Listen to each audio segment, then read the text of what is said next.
welcome. You're watching Business Today Television. I'm Sakshi Batra and this is BTS, that's Behind the Scenes, a show where we share a sneak peek into the latest edition of the Business Today magazine with all our viewers. On this special edition, I'm joined by my all colleagues. Krishna Gopalan joins in, the executive editor of Business Today magazine. We also have Neetu Chandra Sharma, she's the editor of Pharma, and Richa Sharma, of course, joins in as she spearheads the power coverage for us in this special edition. Warm welcome to all of you. Thank you so much for taking the time out. And viewers, let me tell you right at the outset that this edition is our special edition of BT500. Now, if you've been reading Business Today magazines, you would know that every year we come out with this edition of BT500. Historically, this edition focuses on the top 500 companies listed on the market, stock markets, basis their market capitalization. And this is one list that everybody really looks forward to seeing as to which are the top companies that have actually made their mark on the BT500 list. This time around, however, we have done some changes and Krishna is going to be highlighting all those changes for us. Krishna, this time profitability is what we have focused on in identifying the top 500 companies. Give us a sense of how did this idea come about and what have been the key insights this time. Nice, Sakshi. Nice to be here. Thank you very much. At the outset, I think market capitalization typically, while it's a fair parameter, it's something we've been at for many years. We just realized that profitability is perhaps the better way and a more robust way of going about it. It just gives you a greater understanding of what the company's been doing by way of a business strategy. And we decided to go for it this year, and it's actually turned out to be rather impressive. We typically, just to give an indication, typically we would have about 2 to 3 public sector undertakings in the list. We've had as many as 5 this year, indicating a clear difference in strategy, indicating the fact that the government's involvement in the PSUs is far greater than it ever was, and the fact that going digital, especially for sectors like banking, is paid off. I'm just going to elaborate a little bit here. It includes the likes of State Bank of India, Coal India, Power Finance Corporation, and ONGC. Very impressive players. All of them have worked on scale. They've been extremely stringent in their processes. I'm going to pick out the case of State Bank of India, where the lending processes have now become some sort of a case study. They've had record profits year after year. Coal India has worked on increasing its volumes. State Bank again has taken a digital route, so the whole ability to complete a transaction in real time, increasing the number of accounts, and to penetrate smaller parts of India have stood out. Power Finance Corporation again has turned its focus to green energy. Financing green energy is an important part of it. ONGC, of course, is in a whole host of things, starting with scale and looking overseas. So the difference in strategy has been palpably different rather, depending on the company you're speaking of. But fundamentally, if I have to pick out one word that's kind of seamed them together, it's scale. Just the ability to think big with the involvement of the government and without any sense of a overhang is what I would say at this point in time. Okay. Krishna, very interestingly, this PSU space, the public sector units, they've often been seen historically as underperformers, those companies that have actually lagged in performance vis-a-vis the private peers for a long time. Of course, last couple of years in the stock markets, things have been different. Investors have been looking at them differently. There have been many, parts in the, market financial year when we've actually seen such outperformance from a PSU in over the last couple of years that it has really changed something in the mindsets of people as well. So help us understand, when we look at their performance in BT500, what stood out? What do you think has changed in their performance that's really brought them in limelight in the BT500 series? I'm really going to take it in 2 parts because it really comes to a point where the lack of interference from the government has been a big plus point, as I did say to earlier. So when the government becomes more proactive as opposed to being, let's say, some kind of an impediment, it helps. The government's decision to recapitalize some of these assets really worked. And also professionalizing the management in many cases, because I think the whole hangover was really a fact that you had people who'd been in the system for too long. So some of that changed. The consequence of all that was the companies now decide to look overseas. They have the freedom to do what they want to. They function very high levels of corporate governance. And the results out there, because if you look at the dividend payout for some of the PSUs, the numbers stand out, the profit numbers stand out, and the proof of the pudding lies in the eating. Because if you look at the way some of the stocks have performed, say, in the last 5 to 7 years, it's out there for everyone to see. So I think fundamentally, if you decide to do these things, because the business model fundamentally was in place, it is just a question of ironing out the weaknesses and ensuring the inefficiencies were taken care of. Absolutely. Now, also just to highlight for all our viewers, apart from this, BT500 list, which all of you must be reading, and there'll be so many insights that I'm sure, apart from the ones that we've discussed, that will also come up for your, understanding as well.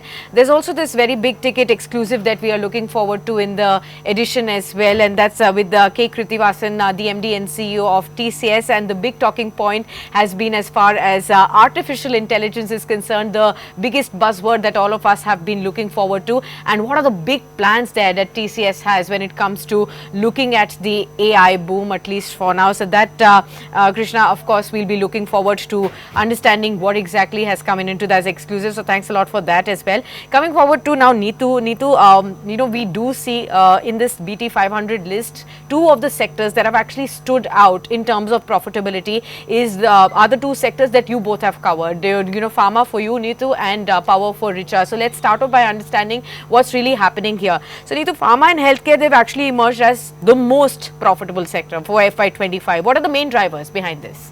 Yeah, so Sakshi, pharma and healthcare have actually become the profit engines this fiscal. And it's a mix of factors. It's a strong demand, smart innovation, and what they have done is the better efficiency that these companies have shown. So if you look at the pharma sector in particular, companies like Sun Pharma, Dr. Reddy's, Cipla, Zydus, so they have led growth with their chronic therapies such as diabetes, cardiac, and respiratory treatments. And the margins have also been supported by the specialty drugs and complex generics. So, because there is a continuous pricing pressure and geopolitical uncertainties hovering around, so what these companies have done is that they have controlled the costs and improved their operational efficiency.